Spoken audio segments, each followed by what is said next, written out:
Au Moyen-Orient, il existe trois sortes de réflexes.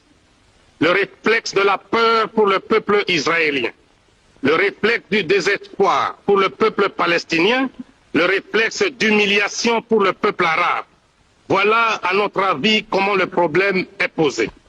Ces derniers temps, quand un pays africain prend une décision souveraine dans le conflit israélo-arabe, les autorités israéliennes déclarent que cette décision vient purement et simplement des pays arabes et qui pisait que les dirigeants africains ont reçu en échange une somme d'argent pour prendre une telle décision.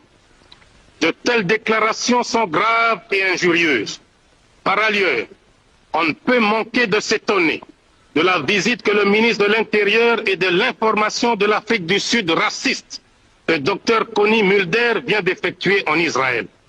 Ce fait nous donne beaucoup à réfléchir quant à l'orientation de la politique africaine d'Israël et partant de l'avenir de ses relations avec l'Afrique indépendante. Le Zaïre, qui se trouve à l'heure du choix, doit dissiper l'équivoque et lever une sorte d'ambiguïté à cause de sa vocation africaine. Par conséquent, le Zaïre doit choisir entre un pays ami Israël et un pays frère l'Égypte. Or, entre un ami et un frère, le choix est clair.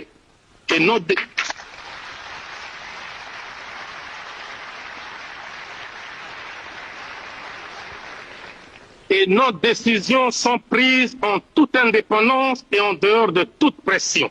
C'est pourquoi, en vertu des prérogatives que me confère l'article 24 de la Constitution de la République du Zaïre, j'annonce à la face du monde la rupture des relations diplomatiques avec Israël.